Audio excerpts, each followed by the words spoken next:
Hello friends, welcome to the channel stepping towards success. आज मैं आप लोगों के साथ डिस्कस करूंगी कि आपको रीजनिंग कैसे स्टार्ट करना है। पिछले वीडियो में मैं आप लोगों के साथ डिस्कस की थी कि आपको क्वांट कैसे स्टार्ट करना है, और एक और वीडियो मैं बनाऊंगी जिसमें मैं इंग्लिश डिस्कस करूंगी।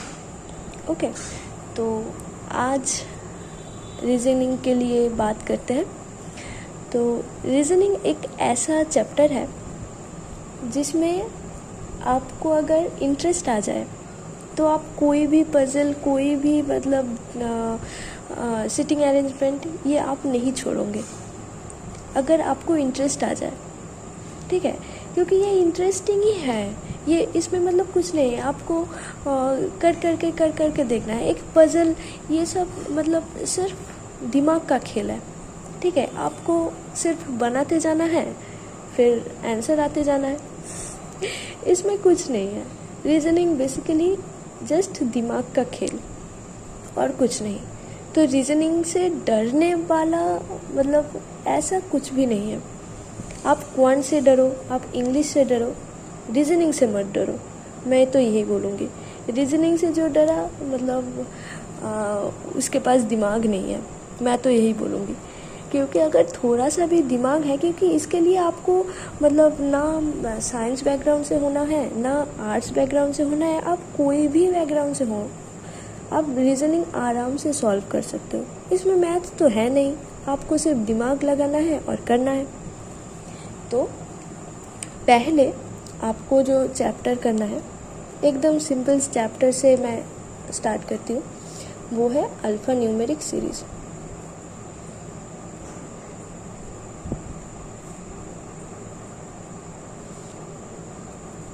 Second, coding decoding.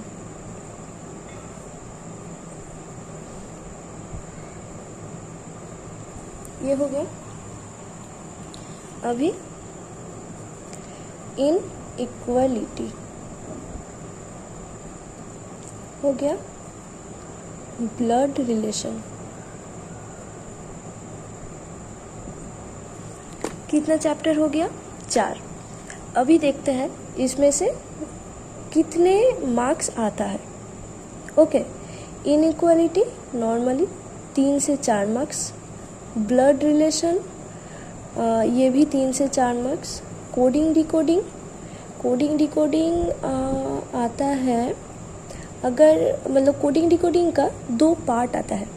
ओके, अगर कोडेड फॉर्म में आता है तो लगभग 5 आता है। ओके, और अगर आपको वो होता है, उसका नाम अगर मैं बोलूँगी अभी तो आप लोग जो बिगिनर्स है वो तो आप नहीं समझ पाओगे। ये 2 भाग आता है। अगर एक पोर्शन आता है तो उसमें 5 क्वेश्चन आता है, और अगर दूसरा पोर्शन आता है तो उसमें से 1 ही क्वेश्चन आता है। तो इसमें 1 और 5 मैं लिख ले रही हूँ, और अल्फा न्यूमेरिक सीरीज इसमें 5 क्वेश्चन आता है। तो अगर 5 5 10 और यहाँ पे 8 डाल ले, 18 मार्क्स आपके यहाँ से आ गया। ओके, तो ये 4 जो चैप्टर्स है आपको पहले करना है। ठीक है, उसके बाद आपको किस में आना है? Sitting arrangement. Okay, sitting arrangement and उसके बाद पजल। अभी सिटिंग अरेंजमेंट और पजल ये ही आपको लगातार 2 हफ्ता या फिर 3 हफ्ता तक यही प्रैक्टिस करते जाना है। ठीक है, क्योंकि सिटिंग अरेंजमेंट और पजल एक ऐसा चैप्टर है जो आप जितना प्रैक्टिस करोगे उतना फ्लुएंट होगा। आपको ये प्रैक्टिस करते जाना है। ये अगर आप एक बार समझ लो तो ये तो ऐसे ही होगा। अल्फा न्यूमेरिक सीरीज आपको एक सीरीज दे देगा, और फिर आपको बोलेगा कि ये कितने नंबर पे है, इसके डाउन साइड पे कितने नंबर पे है, इसके लेफ्ट साइड पे कितने नंबर पे है। ये सब क्वेश्चन आएगा। ब्लड रिलेशन आपको पूछेगा कि एक बॉय को दिखा के उसके माँ का, भाई का, चाचा का बेटा आपका कौन है। तो ये तो प्रैक्टिस करने का नहीं है। ये अगर आप एक बार समझ जाए कि कैसे करना है, आप कर पाओगे। इनइक्वालिटी में कैसे क्वेश्चन आएगा? ऐसे, इक्वल्स टू डी, देन बोलेगा बी और डी में क्या रिलेशन है। तो ये क्या आपको प्रैक्टिस करना होगा? ये तो हम देख के ही बोल देते हैं। लेकिन फिर भी ये 5 सेकेंड में अगर आपको करना है, मतलब इतना तो आसान नहीं आएगा, थोड़ा सा और टफ आएगा। तो ये मतलब जब आपको 5 सेकेंड में करना होगा ये इनइक्वालिटी, तो आपको ट्रिक्स जानना है। वो ट्रिक्स आपको टीचर्स अच्छे से पढ़ा देंगे।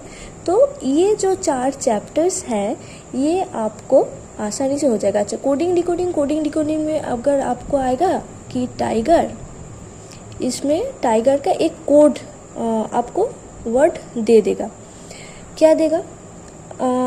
मैं ये सोचती हूँ कि ये होगा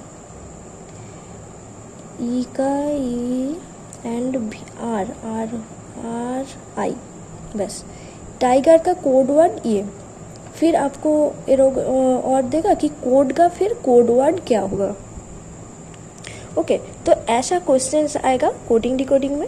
और एक तरह का होता है, वो मैं मतलब कैसे लिखूँगी, ये जो क्वेश्चन आएगा इसी में अगर ऐसा क्वेश्चन आएगा तो ये एक आएगा, और अगर दूसरे वाला होगा फिर आपको 5 क्वेश्चन आएगा कि सपोज आई एम टाइगर, उसका एक 3 का कोड दे देगा। फिर आएगा आई एम नॉट पीपल, फिर उसका 4 एक कोड दे देगा। फिर आपको पूछेगा आई का कोड वर्ड क्या है, ऐसा क्वेश्चन पूछेगा। तो वो अगर आएगा तो वो 5 नंबर का आएगा। ओके, तो यहाँ पे आपको 6 चैप्टर्स मैंने बोल दिया है। अभी आपको एक ट्रिकी सा चैप्टर मैं बोलूँगी। वो क्या है? सबसे ट्रिकी सिलॉग्स आपको सबके बाद में, सबके आखिर में करना है। वो आपको मिडिल में घुसाना ही नहीं है, क्योंकि सिलॉग्स मैं जब प्रिपरेशन कर रही थी तो मैंने देखा था कि सिलॉग्स बहुत सारे टीचर्स बहुत तरीके से पढ़ाते हैं। ओके, ये सब एक ही तरीके से पढ़ाएंगे। जितने भी आप टीचर्स मान लो वो सब एक ही तरीके से पढ़ाएंगे, चाहे मतलब सीटिंग अरेंजमेंट हो, पजल हो, ये सब हो, सब एक ही तरीके से पढ़ाएंगे। लेकिन सिलॉग्स ये पढ़ाने का तरीका बहुत सारे टीचर्स के बहुत सारे प्रोसीजर्स हैं। ओके, तो इसके लिए आपको क्या करना है, सब आप कर लो, सारे चैप्टर्स आप कर लो। उसके बाद सिलॉग्स में आओ, आप टीचर्स ढूंढो। आप अगर एक टीचर के पास जाओगे, उसके पास शायद आपको अच्छा ना लगे। दूसरे टीचर के पास आओ, दूसरे टीचर का मेथड भी आपको समझ में ना आए तो तीसरे टीचर्स के पास आओ। मतलब आपको ऐसा नहीं होगा कि पहले टीचर के मतलब आपको पसंद ना आए। पसंद आने की बात नहीं, आपको समझ ही नहीं आएगा, ऐसा भी हो सकता है। क्योंकि सिलॉग्स एक मतलब बहुत ही ज़्यादा ट्रिकी सा एक चैप्टर है। लेकिन अगर आप समझ गए तो फिर उससे ज़्यादा इजी कुछ नहीं है। ओके, तो आपको क्या करना है, सिलॉग्स सबके आखिर में करना है। अच्छा, यहाँ पे हो गया था 18 सिलॉग्स में से 5 आता है, तो 5 में 23 हो गया।